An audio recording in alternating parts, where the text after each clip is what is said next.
इस कार्यक्रम के पुण्यार्चक हैं माता पिता श्री सुरेश चंद्र जैन, श्रीमती कुसुम जैन, विदिशा मध्य प्रदेश। पुत्र पुत्रवधू श्री राजेश जैन, श्रीमती दीप्ति जैन, पौत्री कुमारी दामिनी जैन, कुमारी मुस्कान जैन। पुत्र पुत्रवधू श्री राजीव जैन, श्रीमती ऋचा जैन, पौत्री कुमारी अनुप्रेक्षा जैन, कुमारी ऐशना जैन। पुत्री दामाद श्रीमती रश्मि चौधरी, श्री जलज चौधरी, नाती नातिन अनुषा चौधरी, अश्विजय चौधरी। पुत्री दामाद श्रीमती सीमा जैन, श्री अमित जैन, नाती अतिशय जैन।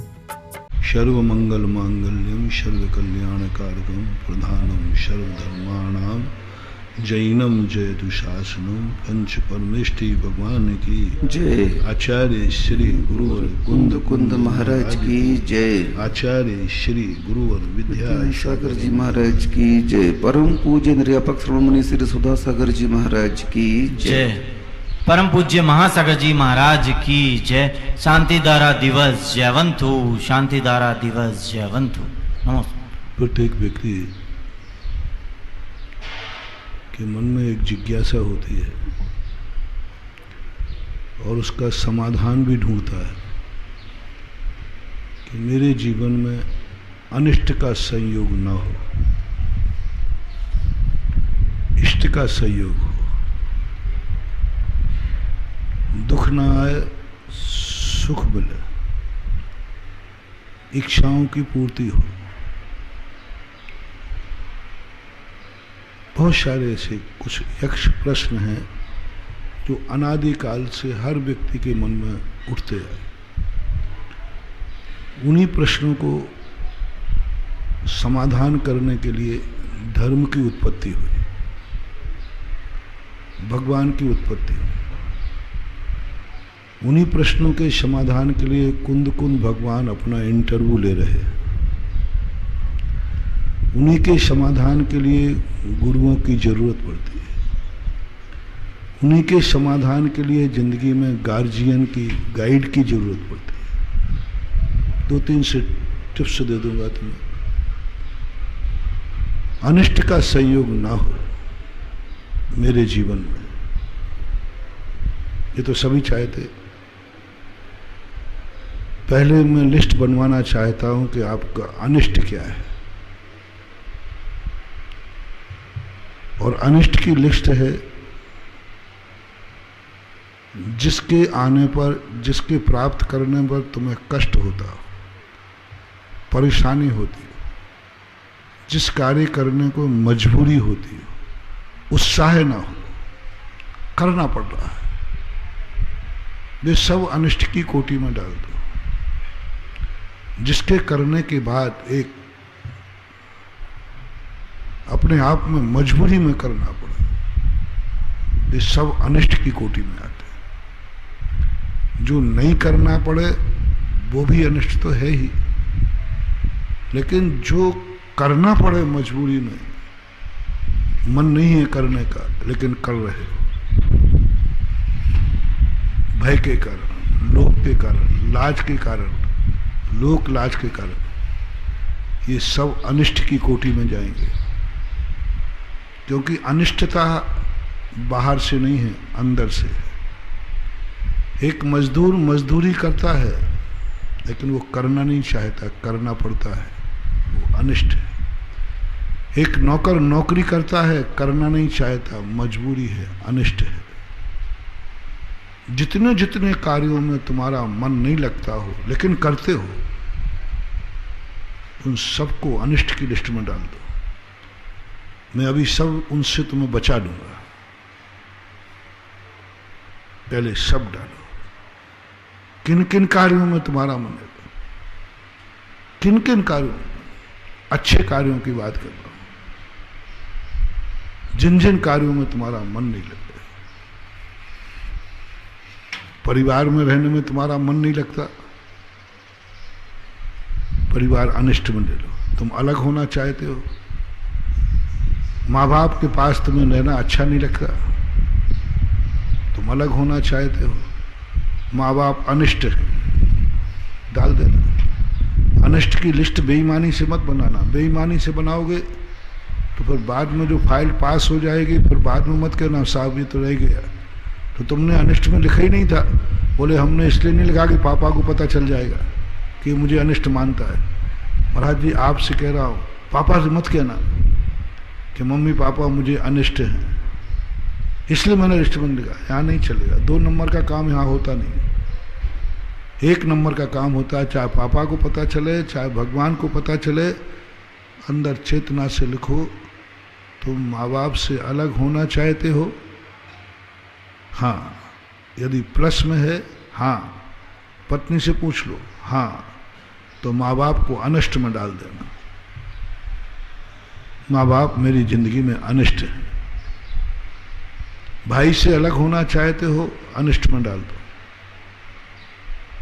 मियाँ बीवी अलग होना चाहते हो, दोनों अनिष्ट में डाल दो। संयुक्त परिवार से अलग होना चाहते हो, संयुक्त परिवार को कोई अनिष्ट है मेरे। हम महाराज लोग भी हैं, यदि हमें गुरु से अलग होना है तो गुरु को अनिष्ट में डाल दो। साधर्मी से अलग होना है तो साधर्मी को अनिष्ट से डाल दो। अनिष्ट है, सब अनिष्ट है, क्योंकि हमारी चाह ही नहीं और हमें रहना पड़ रहा है, तो वही तो अनिष्ट कहलाता है। अनिष्ट का अर्थ इतनी मत लेना कि जो मेरी जिंदगी में घटित नहीं होता है, नहीं। अनिष्ट नाम का जो अर्थ ध्यान है वो तो तभी घटित होगा ना जब हमारी जिंदगी में वो घटना घटेगी और हमें मजबूरी में करना पड़ेगा। आपको ऐसा लगता है कि महाराज जी मुझे मंदिर जाने में बड़ी आफत दिखती है, शांति धारा कराने में बड़ी आफत दिखती, लेकिन कराना पड़ेगा महाराज, बीमार हूं, क्योंकि ये पता चल गया है कि ये बीमारी मेरी अभिषेक शांति धारा से जाएगी, तो कराऊंगा, मजबूरी है महाराज, कराऊंगा, इच्छा नहीं है, मजबूरी है। शांति धारा को अनिष्ट में डाल। मंदिर जा रहे हो, तीर्थ यात्रा पे जा रहे हो, क्यों जा रहे हो? महाराज मजबूरी है, किसी ने कहा है कि वहां की यात्रा कराओ, भगवान का दर्शन कराओ, सब संकट दूर हो जाएंगे, जाऊंगा। अनिष्ट में डाल देना, इष्ट में नहीं, इष्ट में नहीं डालना। गुरु के पास जा रहे हैं, हाँ जा रहे हैं, किसी ने कहा है कि जाओ महाराज जी के पास चले जाओ, उनके मुख से शांति धारा हो जाएगी, आशीर्वाद, उनकी कृपा हो गई तो तुम्हारा सब काम होगा। अच्छा जा रहा हूं, अनिष्ट में डाल देना, क्योंकि तुम जाना नहीं चाहते हो, जाना पड़ रहा है, मजबूरी है, क्योंकि कह दिया ना सबने, इसके बिना कोई हमारा कार्य की सिद्धि होने वाली नहीं है, इसलिए मुझे जाऊंगा। 90% लोग धर्म कर नहीं रहे हैं, करना पड़ रहा है, ये सब अनिष्ट में चले जाओ। कर रहे हो ये कह रहा हूं, जो कर रहे हो वो सब अनिष्ट क्या है। जिन जिन चीजों में तुम्हारी मजबूरी व्यक्त हो, सब अनिष्ट में, वे सब अनिष्ट तुम्हें टल जाएंगे, टल जाएंगे, वे सब अनिष्ट तुम्हारे टलेंगे, एक ना एक दिन तुम्हें टलेगा।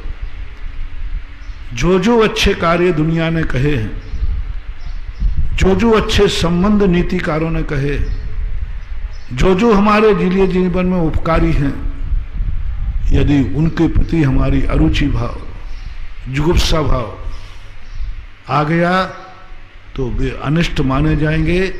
और प्रकृति माँ कहेगी इसको जो जो अनिष्ट हैं वो इसकी जिंदगी में हटा दिए जाए। प्रकृति का मैंने चिंतन किया, इसको माँ क्यों कहते हैं? प्रकृति एक माँ है।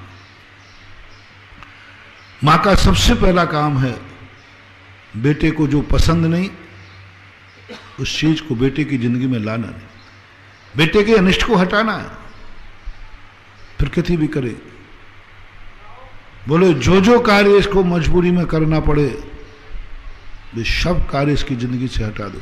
अच्छे कार्य की बात कर रहा हूं, बुरे कार्य यदि तुमने मजबूरी में किए हैं कोई बात नहीं, अभी बताता हूं, वो भी बताता हूं। पहले अच्छे कार्य, जैसे माँ बाप अच्छे होते हैं, नीतिकारों ने कहा हम उनसे हटाना चाहते, हटना चाहते, वे प्रकृति माँ कहेगी अगली बार इसका सम्मूर्छन में जन्म दो, इसे माँ बाप पसंद नहीं, हटा देगा। क्योंकि आपने खुद लिखा है, आपका फार्म भरा हुआ है, आपके मन की सील लगी हुई है कि मैं माँ बाप के साथ नहीं रहना चाहता हूं। तो प्रकृति कुछ नहीं कहेगी, प्रकृति तो माँ है, वो तो अपनी इच्छाएं पूरी करेगी, वो तो अपने लिए है। हमारी इच्छाओं को जानती है कि हमें माँ बाप पसंद नहीं, कर्म कहेगा, प्रकृति कहेगी हटाओ उसकी जिंदगी में, इसको माँ बाप पसंद नहीं, तो फिर इसको कहाँ पैदा करूं? माँ बाप के पास पैदा मत करना, गर्भज पैदा मत करना, गर्भ में पैदा नहीं करना, क्योंकि उसको माँ बाप पसंद नहीं। तो साहब वहाँ मीटिंग बैठती है जब तुम जन्मते मरते हो, तुम्हारा एजेंडा खुलता है, तो फिर कहाँ जन्म दूँ? सम्मूर्छन में जन्म दे दो, क्योंकि देव बनने लायक है नहीं, इतना पुण्य नहीं किया, नारकी बनने लायक है नहीं, इतना पाप नहीं किया। ऐसा करो, मनुष्य बनना हो तो सम्मूर्छन में डाल दो, क्योंकि इसको अनिष्ट चलेगा, पक्का है अनिष्ट चलेगा, एक ना एक दिन चलेगा। जाकी रही भावना जैसी, सो देखी मूरत तिन तैसी। जो जो हमारी अंतर चेतना है वो एक ना एक दिन पूरी होगी महानुभाव, मत घबराओ। कोई भी आप माँ बाप को पसंद नहीं कर रहे, पक्का है कर्म तुम्हें ऐसा निमित्त मिल जाएगा, तुम्हारी जिंदगी में माँ बाप मिलेंगे। मान लो गर्भ से जन्म भी गए तो माँ बाप मर जाएंगे, ऐसे बाप के यहाँ तुम्हें जन्म दिया जाएगा, ऐसे बाप के यहाँ जो जन्मते ही मर जाएगा।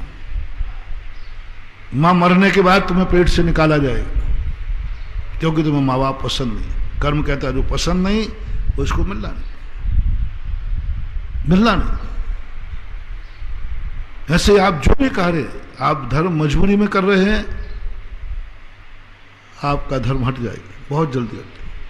आपका ऐसे कुल में जन्म होगा जहां भगवान का मंदिर नहीं, पूजा नहीं जाता होगा, जहां भगवान का नाम ही नहीं, नास्तिक लोगों के यहाँ जन्म होगा, मलेच्छ खंड में जन्म होगा, क्योंकि इसे धर्म कार्य मजबूरी में करता है, ये मजबूरी के साथ रहता है। कोई भी क्रिया जो जो मजबूरी में है, जो जो कार्य अच्छे जितने कार्य हैं, आप तो पहले शास्त्रों से बड़े लोगों से पूछकर अच्छों की लिस्ट बनाओ, उसमें किसमें आप मजबूरी में कर रहे हैं। अभिषेक मजबूरी में, पूजन मजबूरी में, हार दान मजबूरी में, दान आप मजबूरी में दे रहे हैं, लोभ में दे रहे हैं, और आज देने का मन नहीं तो देना पड़ेगा, नहीं तो आपने कह दिया जो मंदिर नहीं बनाएगा वो अगले भाव में फुटपाथ पर जन्म लेगा, इसलिए बना रहा हूं। आप धमकी भी तो बहुत जबरदस्त देते हो, आप डराते भी तो इतना हो, ऐसा डराते हो कि हम लोगों की तो सुक्की पुक्की बंद हो जाती है। कई लोग कहते महाराज जी आपका गजब, आप इतने अच्छे जो ढंग से बोलते हो कि अच्छे से कंजूस की तिजोरी खुल जाती। आप बोलते ऐसे, आप ऐसा प्रश्न रख देते हो कि उसका कोई समाधान नहीं मिलता, ऐसी समस्या बता देते हो कि हमें उसका स्वीकार करना ही पड़ता। लो अब मंदिर नहीं बनाऊंगा तो क्या खाक नहीं बनाऊंगा, क्या मर के फुटपाथ पर जन्म लूंगा? तो मैं पूछता हूं मैं गलत नहीं, आप सही बोला तभी माना, नहीं तो मानता कौन तुम्हारी? यही तो आफत है कि आप जो बोलते हो वो इतना सत्य दिखता है जैसे सूर्य में प्रकाश सत्य दिखता है। बाकी कहने से कुछ नहीं फर्क पड़ता महाराज। हम लोग बहुत आए कहते रहते सुनते रहते, हमें कोई फर्क। लेकिन जब आप बोलते हो तर्क से, आगम से, नए से, तो ऐसी फिट बोलते बैठती है यही सत्य है। और जब सत्य मालूम चल जाए फिर ना मानो। आपने जिस आगम से कहा कि जिस व्यक्ति ने अपने जिंदगी में 3 आवास दान नहीं दिए, 3 आवास दान नहीं दिए, भगवान को जिसने आवास नहीं दिया, ना मंदिर नहीं दिया, गुरुओं के लिए जिन्होंने आवास नहीं दिया, साधर्मी के लिए धर्मशाला में कोई कमरा नहीं बनाया, संतशाला में कोई कमरा नहीं बनाया, मंदिर में उसने कभी कुछ मंदिर नहीं बनाया। चौथा कारण, किसी गरीब को, किसी दुखी को कभी कोई छाया नहीं दी, गौशाला में कोई गायों को सेट नहीं बनाया, भिखारियों को, गरीबों को रहने के लिए कोई झोपड़ी नहीं बनाई। 4 में से कोई एक जरूर करना महान। तर्क दिया मैंने, आगम दिया मैंने, प्रमाण दिया मैंने, फॉर एग्जाम्पल दिया मैंने। इन 4 में से जिसने एक भी आवास नहीं दिया वो भली महलों में रह रहा हो, चक्रवर्ती बन के रह रहा हो, उसके मरने के बाद उसका जन्म फुटपाथ पर होगा। चक्रवर्ती ने भी आवास दान नहीं दिया, मर के नरकों में जन्म लेगा, कोई मकान नहीं है, बिल मिलेगा। जिन्होंने इन चार में से कभी आवास दान नहीं दिया, निश्चित समझना कोई जन्मेगा, बिलों में रहेगा, चूहा बन के बिलों में रहेगा, बिल भी नहीं बना पाएगा। ज्यादा यदि किया है तो उसको फुटपाथ पर ही रहना पड़ेगा, जिंदगी गुजारना पड़ेगी। जितने फुटपाथिया होते हैं, इनको निश्चित समझना, इन्होंने इन चार आवास दान में से कोई दान नहीं दिया कभी जिंदगी में।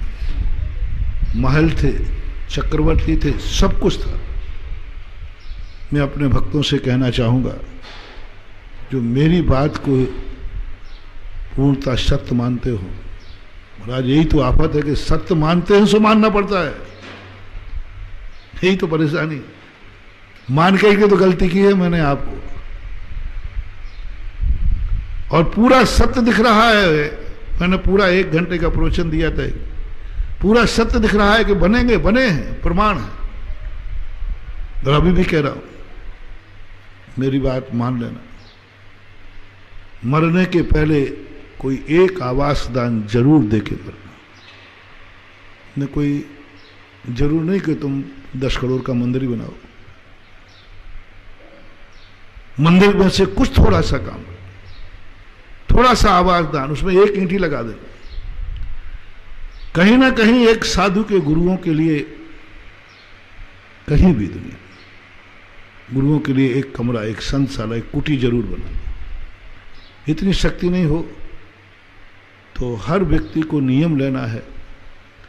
धार्मिक दृष्टि से नहीं बता रहा हूं, पारमार्थिक दृष्टि से नहीं बता रहा हूं, संसार की सुख समृद्धि के लिए बता रहा हूं।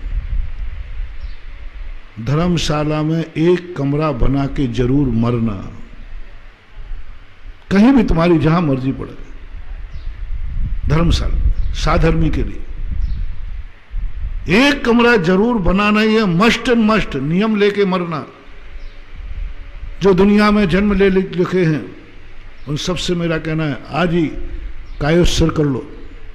पहला कायोत्सर्ग करो, मैं भगवान का मंदिर बना के मरूंगा, मंदिर बना के मरूंगा, छोटा बड़ा कोई भी, जन्म बड़ा थोड़ा सा ज्यादा हो जाएगा, चलो कोई बात नहीं। एक नियम ले लो, मैं गुरु की एक कुटी बना के मरूंगा, एक कमरा गुरु महाराज की संतशाला में बनाऊंगा, ये भी ज्यादा। चलो एक नियम ले लो, कहीं भी हो, साधर्मियों को रहने के लिए धर्मशाला का एक कमरा, कायोत्सर्ग कर लो। जिंदगी में मरने के पहले मैं धर्मशाला का एक कमरा बनाऊंगा, पक्का है। वो तीर्थ क्षेत्र में हो तो गुड बेटर बेस्ट, मंदिर भी तीर्थ क्षेत्र में बनाने को मिले तो गुड बेटर बेस्ट। सबसे पहला स्थान देना, मंदिर बना के तुम्हारी शक्ति हो, समर्थ हो, भावना हो, तो तीर्थ क्षेत्र पर मंदिर बनाने का पहला भाव करना। यदि तीर्थ क्षेत्र में स्थान न मिले तो फिर जहां तुम्हारी मर्जी पड़े वहां बना, लेकिन बनाना है। समर्थ हो तो, शक्ति हो तो, जो समर्थ हैं उनके लिए मस्ट टेक टू ऑर्डर। जो समर्थ है, तीर्थ पर या कहीं भी एक जिनालय बना करके ही मरूंगा, क्योंकि मैं समर्थ हूं। समर्थ कौन है? जिनके पास खुद की हवेली है और एक मकान से ज्यादा मकान है। अमीर कौन कहलाता है? जिनके पास एक मकान से ज्यादा मकान हो, एक हवेली से ज्यादा हवेलियां हो, जिनकी हवेलियां, जिनके मकान किराए पे चलते हो। रहने के लिए तो मकान है ही, लेकिन उनके पास एक्स्ट्रा मकान है जो किराए पे चलते, लीज पे चलते। उन अमीर आदमियों से मेरा कहना है कि आज तुम्हारा पुण्य कितना है कि मकान रहने को भी है और किराए के लिए भी है, और एक्स्ट्रा मकान भी पड़े जो दूसरों के किराए पे चला है। ये पुण्य बहुत बड़ू बंधुओं, बहुत बड़ा पुण्य है। दुनिया में वो लोग भी हैं जिनको रहने का मकान नसीब नहीं है, और तुम वो महान पुण्यात्मा हो कि रहने के अलावा भी 2-4 मकान यूं पड़े हैं। ऐसे लोग के नहीं, बहुत होंगे। इनके लिए विशेष कहना है कि कहीं भविष्य में ऐसा ना हो जाए कि तुम्हें रहने के लिए भी कमरा भी ना मिले। बहुत दया कर रहा हूं। मैं कोई मंदिर नहीं बनवा रहा हूं, मैं धर्मशाला नहीं बनवा रहा हूं, न संशाला बनवा रहा हूं। इनको जरूरत भी नहीं है तुम्हारी। मैं तुम्हारे लिए कह रहा हूं, आज तुम्हारा इतना बड़ा पुण्य है कि रहने का मकान है और किराए के लिए भी मकान है। कई मकान और भी पड़े, हर शहर में मकान पड़े। एक बंबई में पड़ा, एक कलकत्ता में पड़ा, एक यहाँ पड़ा, वहाँ जहाँ जाओ वहीं तुम्हारे मकान है, किराएदार रहे। वारे भाग्यवान, इतने मकान उसी को मिलते हैं जिसने कभी जिनेन देव का मंदिर बनाया होगा, उसका परिणाम स्वरूप में मिला। अब मैं कह रहा हूं, ये तो पिछली फसल थी, पिछला बोया हुआ था वह था। अब आगे यदि आपको ये क्वालिटी के जो लोग हैं, इनसे मेरा कहना है कि एक मंदिर बना के मरना, मंदिर बना के मरना, अगले बार फिर तुम्हें ऐसे वैभव मिलेगा। रहोगे एक मकान का, होंगे 10 मकान, क्योंकि तुमने आवास दान बो दिया, बीज बो दिया। दूसरा प्रश्न, जो खुद का मकान अकेला रखते हैं, एक्स्ट्रा मकान नहीं है, कम से कम घर का मकान है अच्छा है, उनको एक कमरा संशाला का या धर्मशाला का बना के जरूर मरना है। नियम कर लेना, कायस्वर कर लेना आज कि मैं मरने के पहले एक धर्मशाला या संशाला का कमरा बना के रहूंगा। फर्स्ट एंड फर्स्ट तीर्थ क्षेत्र में बनाना, तीर्थ क्षेत्र में बनाना, किसी अपने निकटवर्ती दूरवर्ती जहां मिले तीर्थ क्षेत्र। फिर नहीं मिले तो अपने गांव की धर्मशाला में बना देना, संशाला बनाना जरूर। मैं अपने भक्तों को टेक टू ऑर्डर कह रहा हूं, कायस्वर कर लेना। घर का मकान है तो मैं आवास दान जरूर बो के जाऊंगा, इसलिए कि आज तुम्हारे अपने मकान में तुम्हारा जन्म हुआ है, तुम अपने मकान में रह रहे हो, कल तुम्हारा जन्म फुटपाथ पर ना हो जाए। तीसरे नंबर के व्यक्ति वो है, इनका मकान तो नहीं है लेकिन किराए से रह रहे। मकान तो है, इतनी क्षमता तो है कि किराए से रह रहे। वे और दान, कोई ना कोई एक गरीब को, कोई ना कोई एक गाय को, कोई गौशाला के अंदर एक गाय का आवास दान जरूर बना देना, एक पक्षी का आवास दान जरूर बना देना, एक गरीब की झोपड़ी जरूर बना देना, चाहे भली वो बरसाती की बना के दे देना। गरीब लोग होते ना, वो बेचारे पड़े, उनको एक झोपड़ी बना देना, बढ़िया थोड़ी सी छोटी सी, बरसात से बना देना कि भाई बरसात के दिनों में मैं एक गरीब को बरसाती की झोपड़ी बना के दूंगा। सीमेंट की तो बना नहीं सकते गरीब, एक बरसाती बनाना, 4 महीने चल जाए वो, 4 महीने वो छाया में रह सके, एक तिरपाल डाल देना उसको। एक गरीब को जरूर चतुर्मास में छाया देना, शीतकाल में छाया देना, गर्मी में छाया देना, आवास दान देना। कम से कम इतना जरूर हो जाएगा कि आज किराए में रह रहे हो, अगला भाव स्वयं के मकान में रहोगे, एक आवास। यदि किसी को व्यक्ति को चाहिए, कई लोग सब कुछ होता है, किसी की ऐसी जमीनें होती हैं, एक जमीन में रह रहे हैं, एक में दुकान है, एक में व्यापार है, फार्म हाउस है, बड़ी जमीनें, बड़ी इतनी जमीनें हैं इनके पास, जिस नगर में जाओ वहीं जमीनें हैं, हर नगर में 2-4 प्लाट पड़े। कैसे आ गए?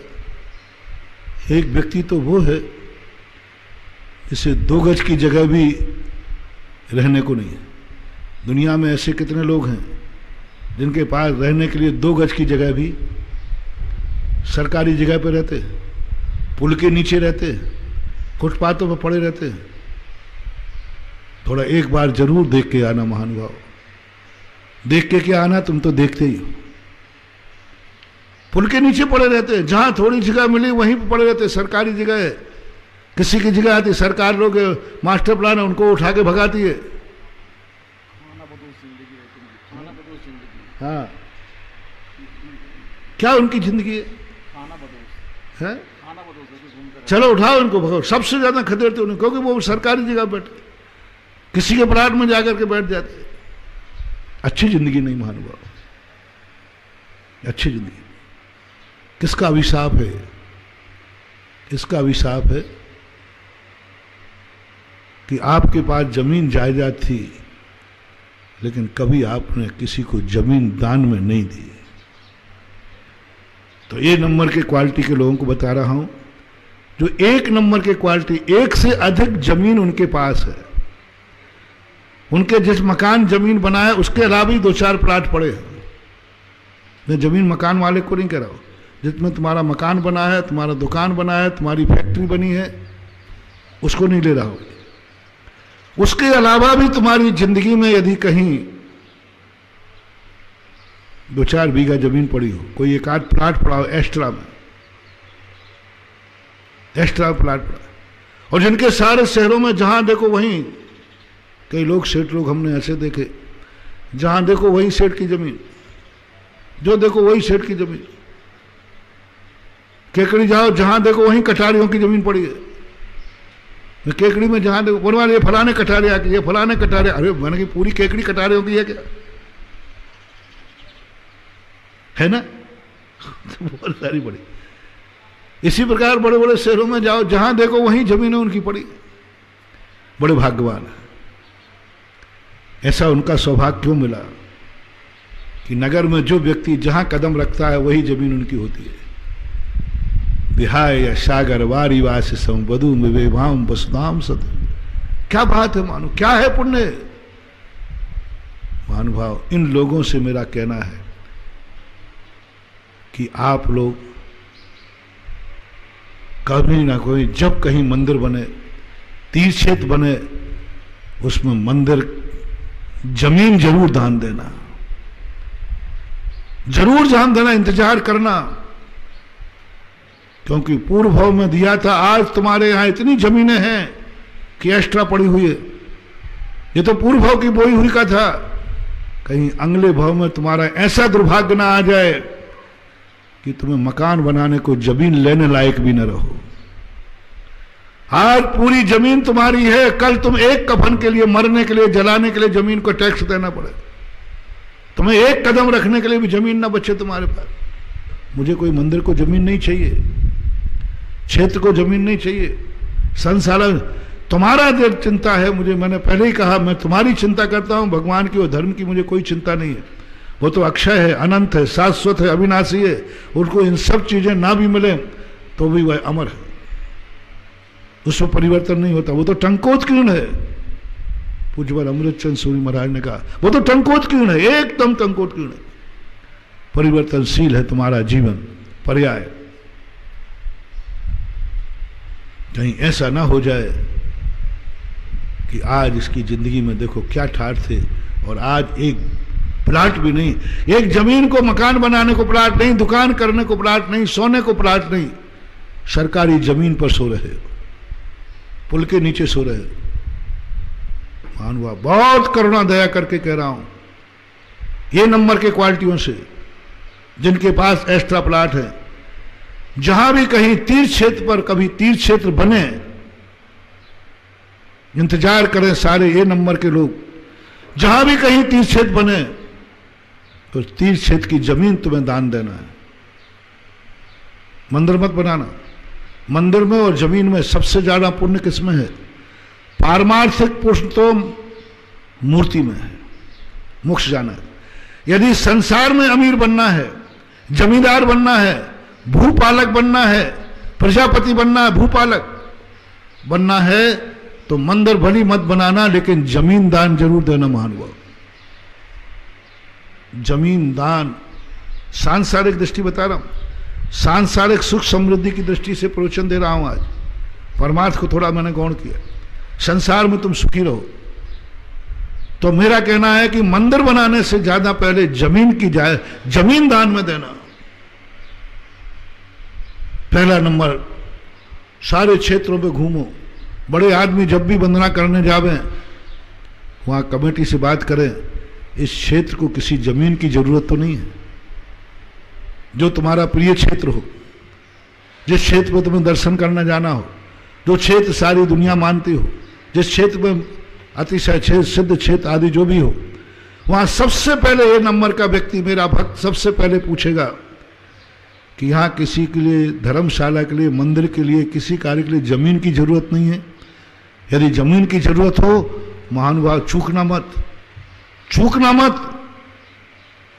तुरंत जमीन दान देना, मंदिर के लिए, तीर्थ क्षेत्र के लिए। तो जिन जिन के पास आज जिंदगी में ऐसे हैं, जितने दिगंबर जैनियों से कह रहा हूं मैं, जिन जिन के पास किस्मत से एक प्लाट से अधिक प्लाट पड़े हुए हैं, वे बोनी शुरू करें, एक जमीन मंदिर को दान दे, तीर्थ क्षेत्र को दान दे। हो सके तो पूरा तीर्थ क्षेत्र तुम्हारी जमीन में बने। कह दो बनाओ सारी दुनिया के लोग मंदिर हमारी जमीन में, तुम वो आसामी हो गए, मकान तुम्हारा होगा, सब तुम्हारे किराएदार होंगे। क्योंकि तुमने क्या कहा, जमीन मेरी होगी तीर्थ क्षेत्र की, मंदिर सब बनाओ, धर्मशाला सब बनाओ, जिनको बनाना बनाओ, जमीन मेरी तरफ से। इस तीर्थ क्षेत्र पर जितनी जमीन लगेगी सारी जमीन मैं दूंगा। 50 करोड़ का मंदिर बनाने की अपेक्षा 5 करोड़ का जमीन दे देना बहुत बड़ा, महान, सांसारिक दृष्टि से बहुत बड़ा है। कैसा धर है, जमीन तुम्हारी, मकान तुम्हारा, दुनिया तुम्हारे मकान में किराएदार से रह रही है, मालिक तुम हो। क्योंकि तुमने कहा था सारे तीर्थ क्षेत्र की जमीन मेरी है। कितनी जमीन चाहिए? 100 बीघा जमीन चाहिए, लो 100 बीघा जमीन मेरी है, मंदिर वगैरह जिसको बनाना बनाओ, जमीन मेरी होगी। बहुत बड़ा दान दे दिया तुमने। और ये जमीन से ही तुम्हारे लिए कल अगले भाव में ऐसा मिलेगा कि जहां आंख उठाएगी दुनिया, वहां तुम्हारी जमीन होगी।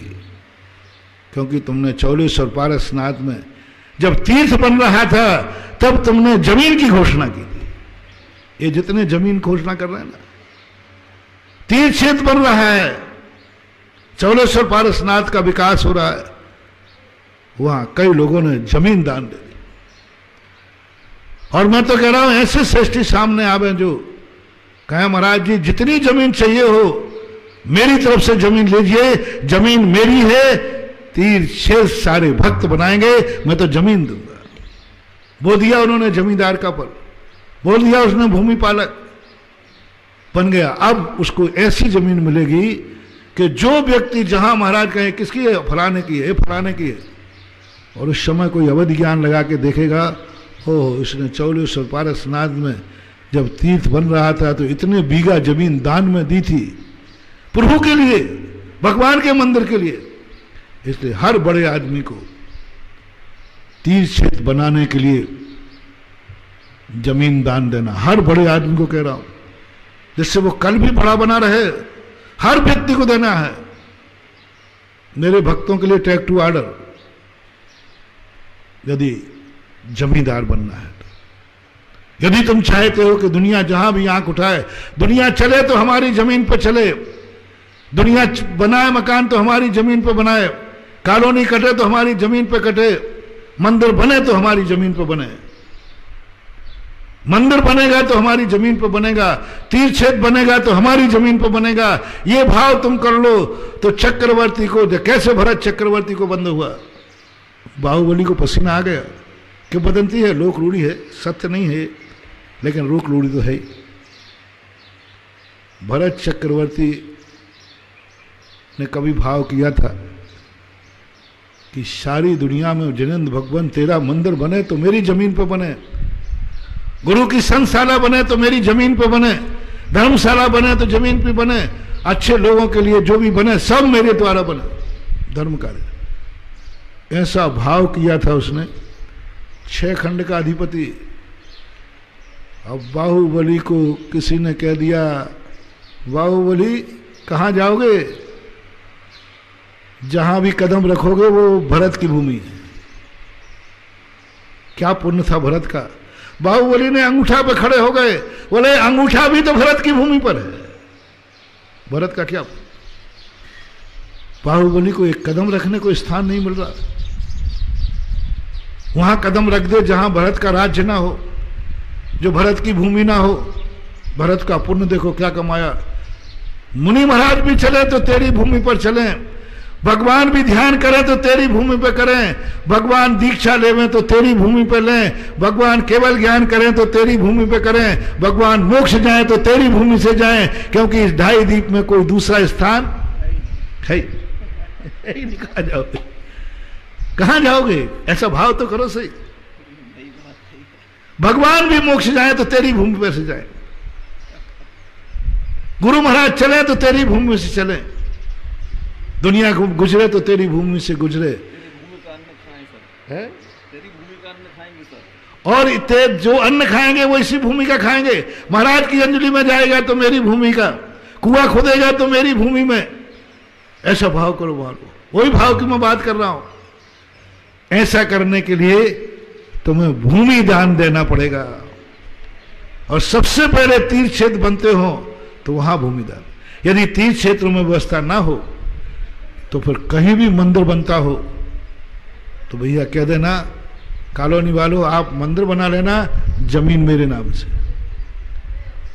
जो ए नंबर के व्यक्ति हैं, जिनको मैंने कहा जिनका एक प्लाट से अधिक प्लाट है, उनके लिए यह बहुत बड़ा रास्ता खोल दिया कि तुम्हें एक मंदिर बनाने का प्लाट दुनिया में कहीं दे के मरना है, ये कायस्वर एक क्वालिटी को करना है। जमीन देना, जो पूरी जमीन नहीं दे सके, मध्यम क्वालिटी वाले हैं, दे अपने आप में एक सीमित कर दे कि भाई तीर्थ क्षेत्र बन रहा है, 1 बीघा जमीन तो मैं दूंगा ही दूंगा, एक मंदिर की जमीन तो दूंगा ही दूंगा, एक संशाला के लायक जमीन तो दूंगा ही दूंगा, एक धर्मशाला के लायक जमीन तो दूंगा ही दूंगा। इतना बन सके कि एक मंदिर बन जाए, इतना दान तो मैं दूंगा ही दूंगा। जमीन को जरूर देखना। ये सब में तुम्हारी कमजोरी हो तो महानुभाव अपनी जमीन में से किसी गरीब को जरूर एक झोपड़ी बनाने की जगह दे देना, एक गाय को रहने की जगह दे देना। भाई एक गाय जितने स्थान पर रहेगी, एक गाय की सेट की छाया मेरी तरफ से, ये जमीन मेरी तरफ से, यहां गाय बैठेगी। एक गाय के लिए बैठने की जगह जरूर दान देके मरना महानुभाव, जरूर मरना, बिना उसके मरना ही नहीं। किसी ना किसी को अपनी जगह दान देना, आवास दान, जमीन दान। अब ये बातें जब तुम्हारे सामने आती हैं तो तुम्हारे मन में एक भाव आता है, कैसे स्वीकार नहीं करूं महाराज, इतना सत्य आप बोल रहे हैं, स्वीकार करना ही पड़ता है। मैं किसी को अपनी बात मनवाता नहीं हूं, लेकिन ये पक्का है मेरी बात माने बिना तुम्हारा काम चल नहीं सकता। मैं किसी को अपनी बात मनवाता नहीं हूं, लेकिन यह भी तय है कि तुम बिना माने बिना तुम्हारा कोई दूसरा रास्ता है नहीं। मैं किसी से दान कहता नहीं हूं, लेकिन दान के बिना तुम्हारा कोई रास्ता खुलता नहीं है। उज्ज्वल कुंदकुंद स्वामी कहते हैं, जिसकी जिंदगी में अनिष्ट का भय लगा रहता है वो समय सार नहीं पढ़ सकता, वो समय सारी नहीं बन सकता, क्योंकि वह अभी अनिष्ट की तरफ जा रहा है। समय सार वह पढ़ सकता है जो अनिष्ट थे। मैं एक गायक टंकोत कीर्ण हूं, मेरा देखना किसी को बुरा नहीं लग सकता, मुझे भी बुरा नहीं लग सकता, मेरा बोलना किसी को बुरा नहीं लगेगा, मुझे भी नहीं लगेगा। स्वयं पर का अनिष्ट मेरे द्वारा हो ही नहीं सकता। मैं टंकोत कीर्ण हूं, मैं गायक पुण्य स्वरूपी हूं। मैंने अपनी जिंदगी ऐसी बना ली है कि ना दूसरे को दुख दूंगा और ना मुझे दुख। अनिष्ट का सवाल ही नहीं, मेरी जिंदगी में अनिष्ट हो ही नहीं सकता, मैं मर ही नहीं सकता। अब अनिष्ट क्या होगा? मैं मर ही नहीं सकता, कोई मुझे मार नहीं सकता, और मरने का अनिष्ट सबको है। इसलिए अपन कुंद कुंद के उन प्रश्नों के जवाब में चल रहे हैं, लब्धियों की तरफ बढ़ रहे हैं। सम्यक दर्शन होने के पहले आत्मा में क्या घटित होना चाहिए, आत्मा कौन सी तैयारी करता है जिससे 5 लब्धियां हो जाती है, आत्मा कौन सी तैयारी करता है जिससे सम्यक दर्शन हो जाता है। हर व्यक्ति पूछता है महाराज सम्यक दर्शन प्राप्त करने की क्या तैयारी करूं, क्या तैयारी करूं कि मुझे सम्यक दर्शन हो जाए। वही तैयारी बता रहा हूं। सबसे पहले अनिष्ट की लिस्ट बनाओ, अनिष्ट की लिस्ट बनाओ, तुम्हें क्या क्या अनिष्ट है, जो जो चीज तुम अनिष्ट बनाओगे। और मैंने अनिष्ट की परिभाषा बना दी, जो कार्य मजबूरी में करो, मन मार के करो, जबरदस्ती करो, दूसरे के कहने पे करो, लोभ से करो, भय से करो, वे सब अनिष्ट की कोटि में जाएंगे, जिसको तुम करना नहीं चाहते। जैसे दवाई है, दवाई अनिष्ट की कोटि में जाएगा क्योंकि तुम खाना नहीं चाहते, खाना नहीं चाहते, खाना पड़ रही है। तुम नौकरी पर जाना नहीं चाहते, जाना चाह पड़ती है, जो जो तुम्हें डालना है,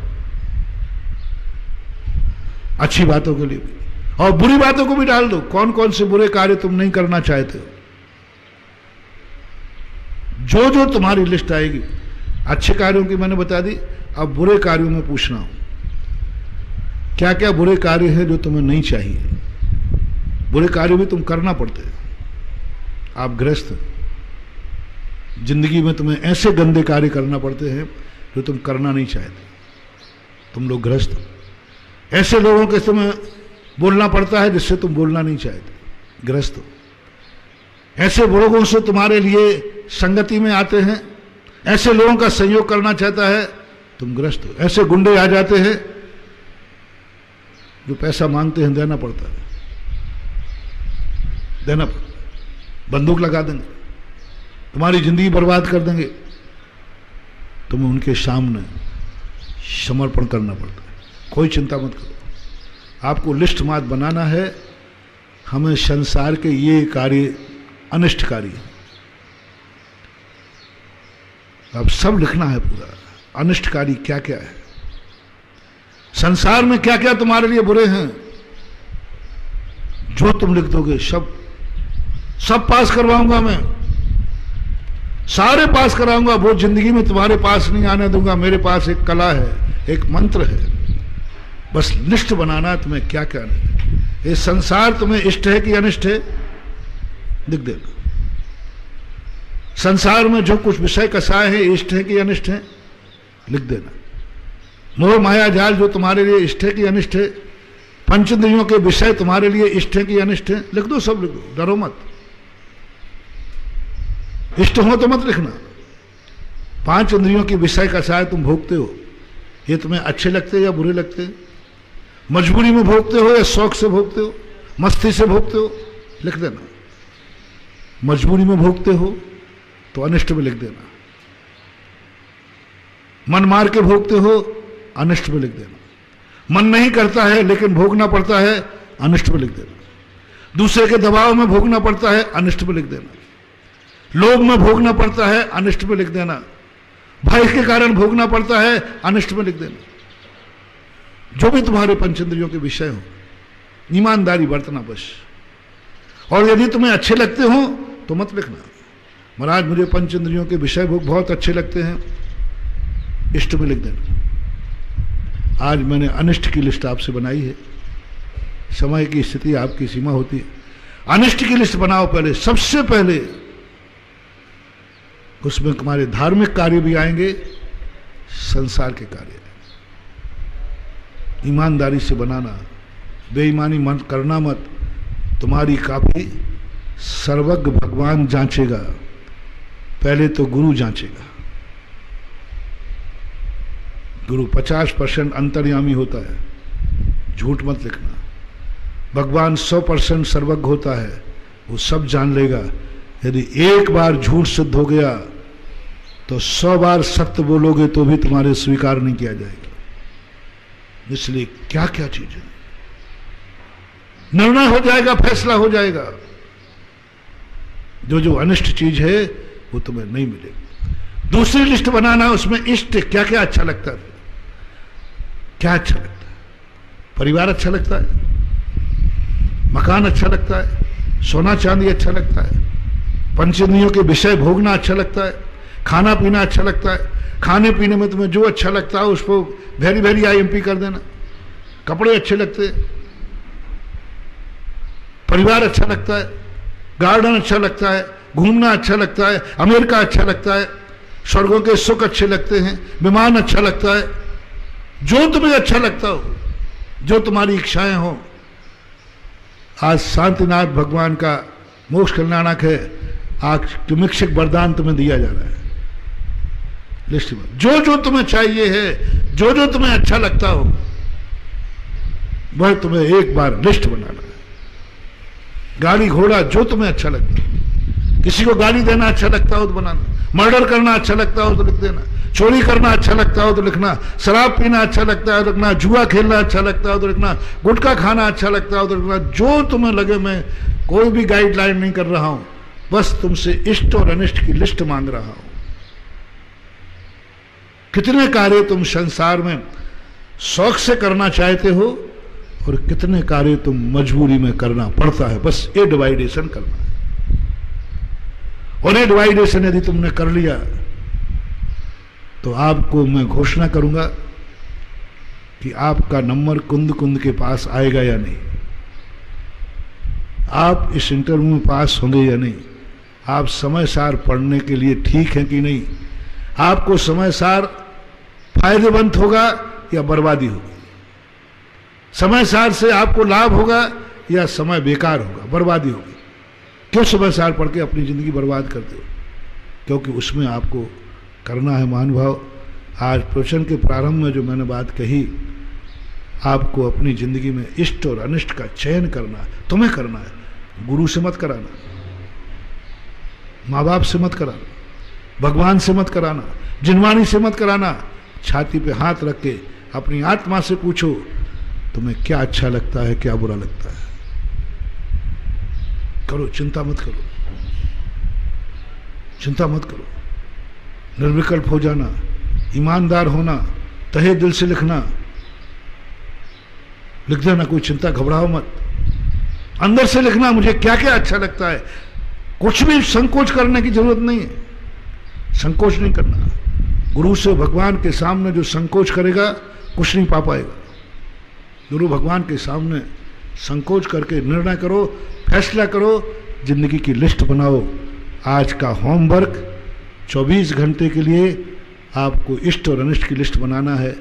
कल मैं फैसला सुनाऊंगा, यदि ध्यान में आ गया, कॉपी तुम्हारी रात भर में मेरे पास आ जाएंगे। मैं तो मेरे पास कोई कागज मागज से नहीं भेजना, मेरे पास अपने आप आ जाएंगे। किसकी बात? भावों की तरंगों से आ जाएगी। यदि रात में सबकी काफी आ गई तो सुबह जांच के फैसला सुना दूंगा, नहीं आई तो फिर एक आध दिन और टाल दूंगा। महावीर भगवान की। इस कार्यक्रम के पुण्यार्चक थे माता पिता श्री सुरेश चंद्र जैन, श्रीमती कुसुम जैन, विदिशा मध्य प्रदेश। पुत्र पुत्रवधू श्री राजेश जैन, श्रीमती दीप्ति जैन, पौत्री कुमारी दामिनी जैन, कुमारी मुस्कान जैन। पुत्र पुत्रवधू श्री राजीव जैन, श्रीमती ऋचा जैन, पौत्री कुमारी अनुप्रेक्षा जैन, कुमारी ऐशना जैन। पुत्री दामाद श्रीमती रश्मि चौधरी, श्री जलज चौधरी, नाती नातिन अनुषा चौधरी, अश्विजय चौधरी। पुत्री दामाद श्रीमती सीमा जैन, श्री अमित जैन, नाती अतिशय जैन।